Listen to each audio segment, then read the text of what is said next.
How can you go on a business trip abroad if you don't have a job? Aren't you embarrassed to lie like that? It's not a lie. I really am going overseas for work, I said. Well, then we're getting divorced, he said and walked out of the room. To him, it seems like working from home means I'm just being lazy and not really working. But I have a steady income and even help pay for our living expenses. Still, he doesn't see it that way. A few days after I got back from my business trip, I found divorce papers on my desk, already signed by him. If he can't understand me after all this time, there's no point in staying married, is there? So I signed the papers and went to the court.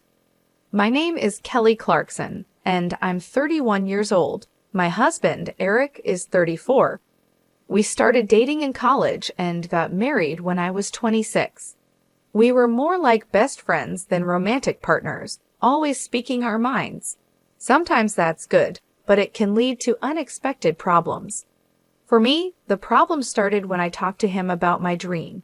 I've always wanted to run an online store selling imported goods. I got the idea while working part-time at a boutique as a student. I love foreign designs and was drawn to the unique items I saw there. After college, I aimed to open my own store, so I became a full-time employee at the boutique. Even with a full-time job, I couldn't give up on my dream. I really want to have my own shop filled with my favorite foreign goods and deliver them to customers. My parents and friends were supportive, saying things like good luck and you'll surely succeed. I thought Eric would understand and support my dream too. I tried to bring up the topic with Eric when he got home from work. Hey Eric, you know I've been talking about opening my own shop for a while, right? About that. Oh no, not this again. It won't work if you do it just like that. You should give up. Why would you say that? It's not just a sudden idea. I've been thinking about it for a long time. Impossible is impossible. Life isn't as easy as you think, he said. There's no need to be so harsh. Why do you always shut down my ideas right away? I said, raising my voice without meaning to. Eric looked at me with cold eyes and a scornful expression. Then tell me, what's your plan if this idea of yours doesn't succeed? Well, I know it won't be successful right away, but... And what about your income until then? We're splitting the rent and living expenses now, and you're telling me I have to cover it all. No, that's not what I mean. I have some savings for the initial costs, and I'll still pay the rent. Oh, really? Then do whatever you want. But if it doesn't work out and you regret it, it's not my problem. Every time I talked about starting my own business, Eric always got upset. The reason was simple. He worried my income would become unstable. The import shop where I worked was in a good location, and we had a lot of customers. Because of that, my income was pretty high, almost the same as Eric's, who worked in an office. It might even be a bit higher. That's why I often paid for meals when we went out and sometimes paid a bit more for the rent. The idea of my income going down was something Eric just couldn't accept. At first, he would say things like, "Why rush things?" or "You should take your time and prepare," in a kind voice. But now, he didn't mind hurting my feelings. Even so, I didn't give up on my dream of having my own shop. No matter how much Eric was against it, I focused on making my dream come true. As a result, I overcame his objections, and at the age of 27, I started an online boutique. At first, just like Eric predicted, it was hard to get things going smoothly. But over the years, I tried all sorts of strategies. I used the advantages of an online shop by outsourcing to well-known e-commerce companies, promoting on social media, and doing everything I could to succeed. Thanks to these efforts, a year after starting my own business, things began to look up. I was able to make a steady income. I expanded my customer base and added more products. Now, my yearly sales have reached $600,000. Because Eric was so against my business, I never talked about the sales. I figured he wouldn't care anyway, and he never asked.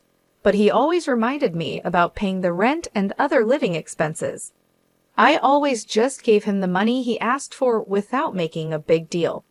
I kept our conversations about work as simple and non-controversial as possible. But then, one day, something happened. I got a message on my online shop's direct messages. "I'm a regular customer of your shop. I was wondering, in addition to the international knickknacks, could you also sell furniture?"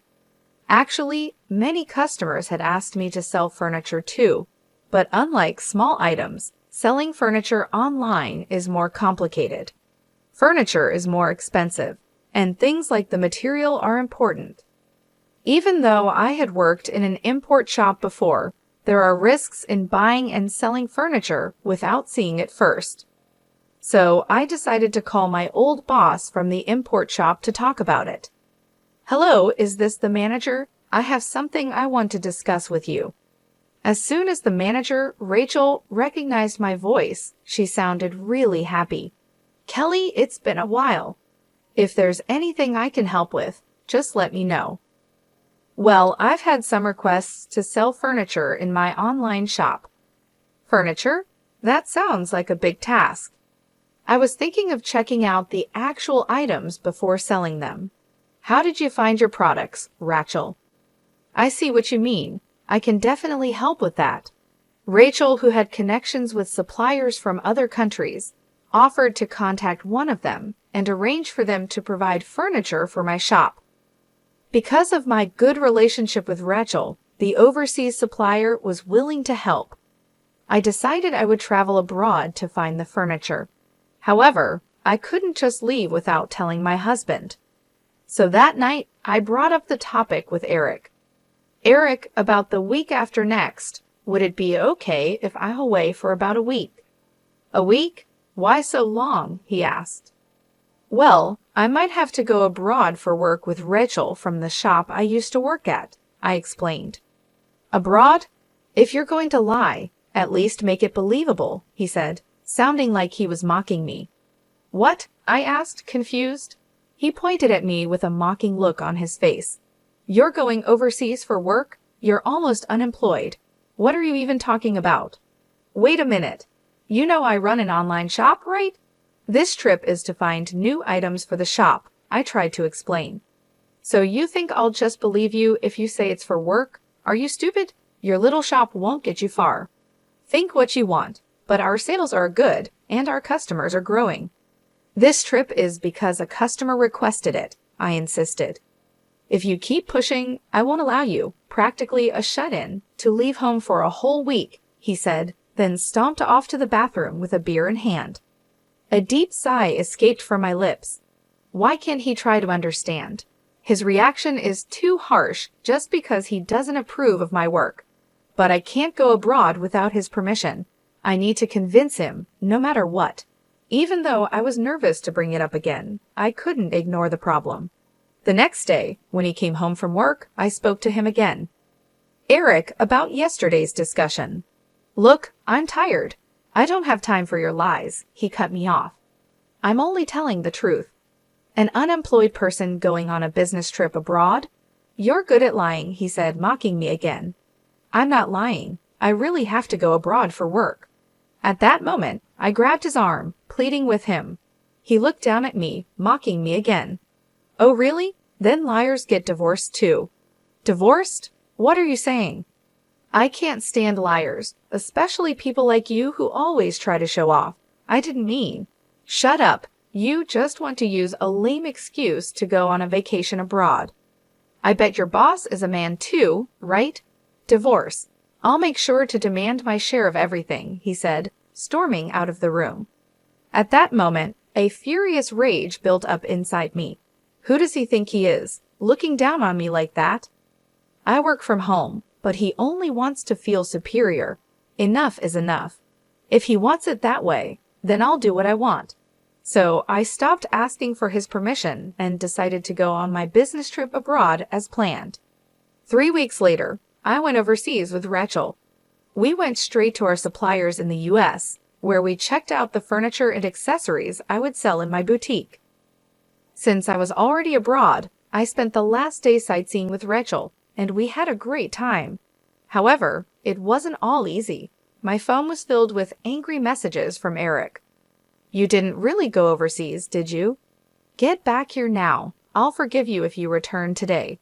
Time's up. We're getting divorced, you worthless woman.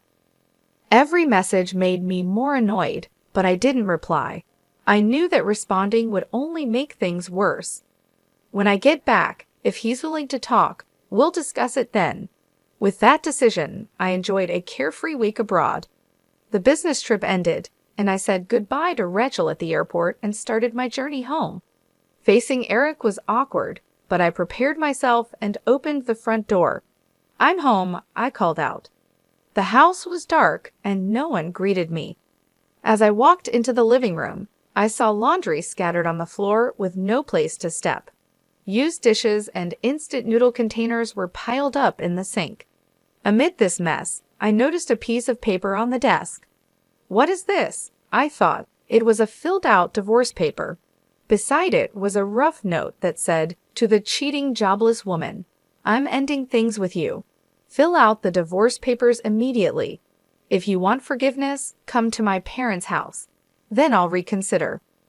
Just reading the note, I could imagine Eric's smug face. He probably thinks that by writing this, I'd rush to apologize. Of course, I had no intention of doing that. I signed the divorce papers that Eric had left for me and went straight to the state court. Everything went smoothly, and the divorce was accepted without any problems. After that, I went to a real estate agent to cancel my lease on the apartment. This apartment was where I lived when I was single. When Eric and I decided to live together, he moved in because it was spacious enough for both of us. We had talked about moving to a bigger place if we had kids, but now that wasn't going to happen. Once I finished canceling the lease, I went back to the apartment and immediately started packing my things. The next day, I arranged for my belongings to be sent to my parents' house. I also made arrangements to have Eric's things sent to his parents' house. During this time, Eric kept sending me messages full of angry demands and accusations. "Stop being stubborn and come apologize now. You have until the end of the week," and messages like that. I ignored all of them. I continued to pack and sent everything from the apartment, both mine and Eric's, to our respective parents' homes. After the apartment was empty, I went back to my parents' home. A week later, my phone kept ringing nonstop.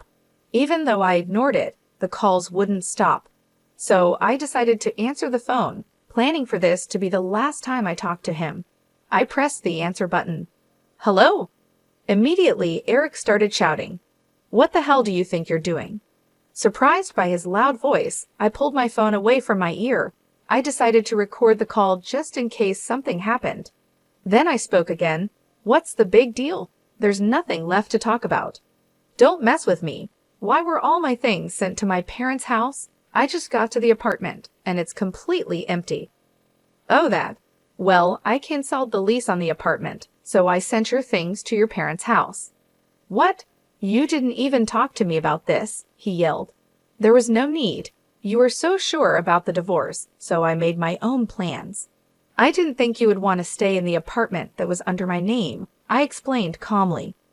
"You had no right to touch my things," he shouted angrily. "Actually, I did. You left the divorce papers and made it clear you wanted out. I just took care of the rest," I replied. "I can't believe you would do this. You're so selfish," he continued. "Eric, you called me a cheating, jobless woman. You wanted a divorce and didn't care to talk things through. Now I've made the changes you wanted. There's no point in dragging this out," I said, trying to keep my voice steady. "Dragging this out? You moved all my stuff without my permission. You didn't even give me a chance to decide," he raged on. "You had a chance. You chose to end things abruptly and left me with no choice but to take action. You said you couldn't stand me and wanted a divorce. So I took care of everything," I responded. Eric was silent for a moment, probably thinking about what to say next. Then he finally spoke again. "You're just trying to make yourself look good. You always do this. You never cared about what I wanted." I took a deep breath and said, "Eric, I've always tried to be understanding and support you, but you made it clear you didn't respect me or my work. I'm not going to argue about this anymore. The decision is final. What about all the memories? What about everything we shared?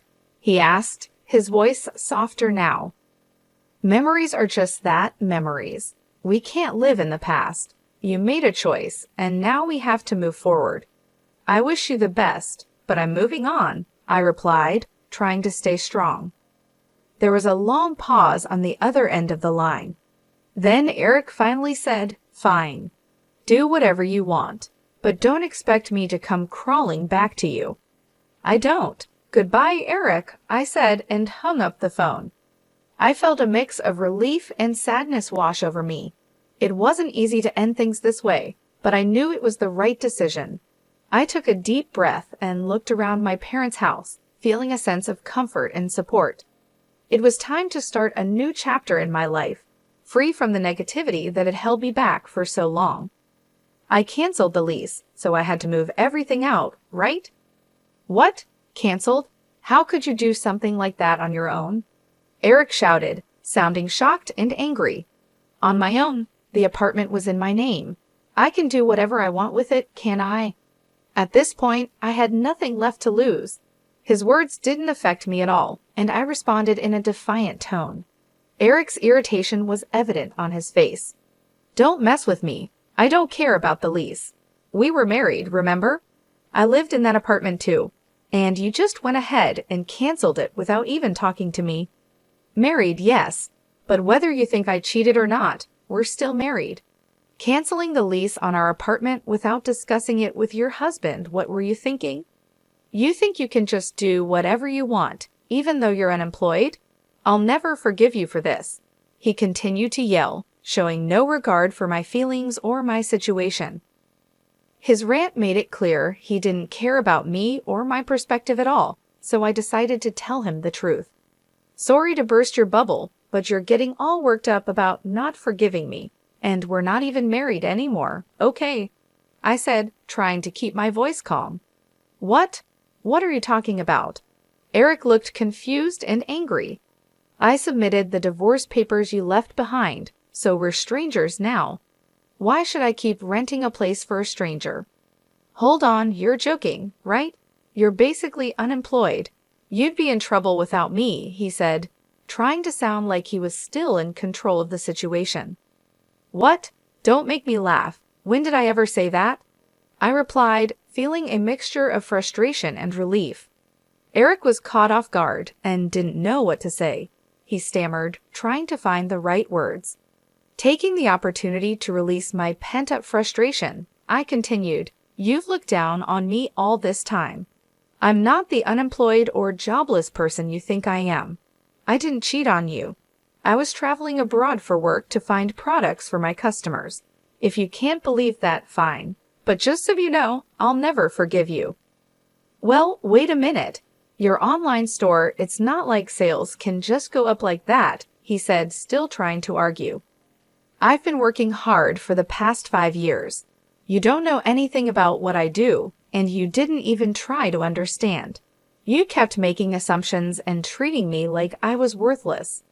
"5 years?" he asked, clearly surprised. "Yes, 5 years.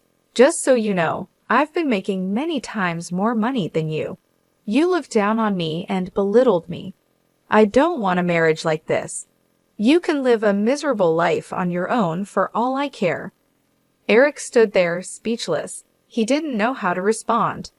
I could see the realization starting to dawn on him that he had been wrong about me all along. But it was too late for regrets.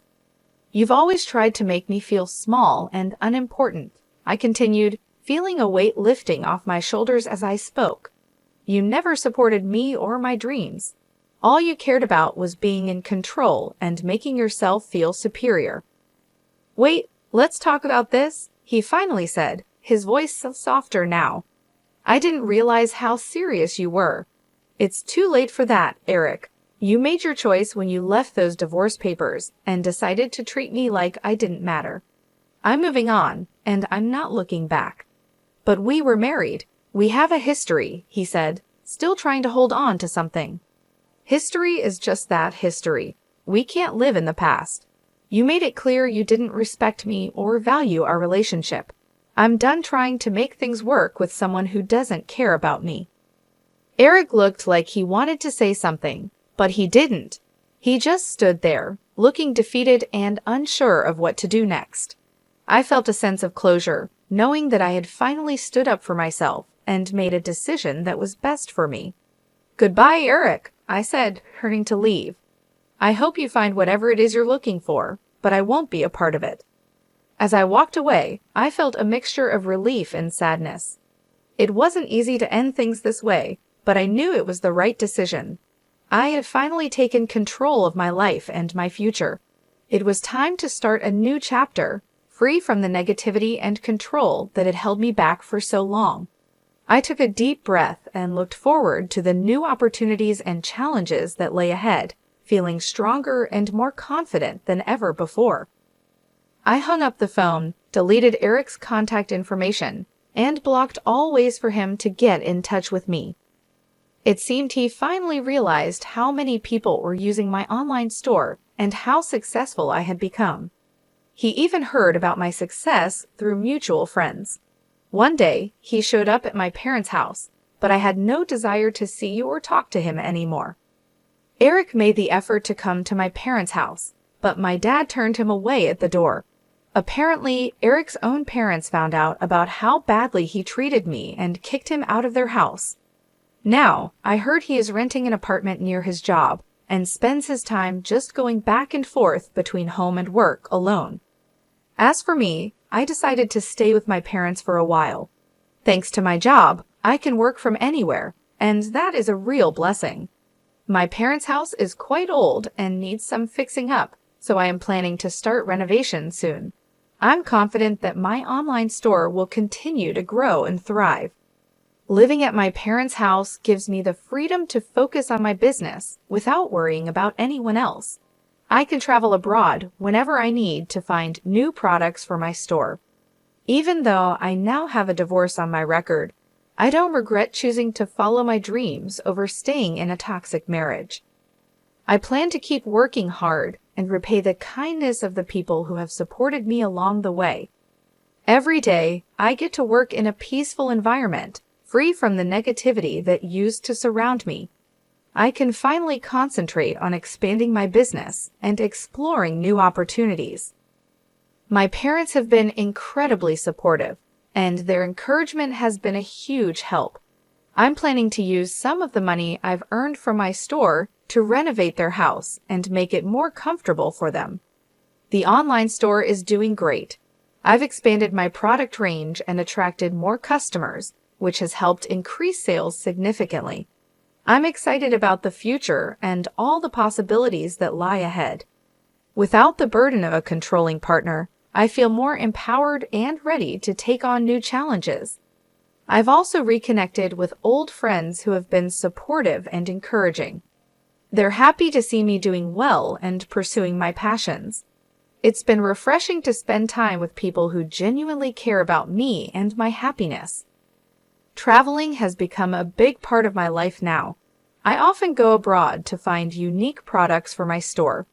These trips have not only helped my business, but also allowed me to see the world and experience new cultures. It's something I always dreamed of doing, and now it's a reality. Looking back, I realize how important it was to put myself and my dreams first. Staying in a relationship that didn't support my goals would have only held me back. The decision to move on wasn't easy, but it was the best thing I could have done for myself. I'm proud of the progress I've made and the person I've become. The road ahead is full of potential, and I'm eager to see where it takes me. My focus now is on growing my business, taking care of my parents, and enjoying the freedom to live life on my own terms. I'm excited about the future and grateful for the opportunities that lie ahead.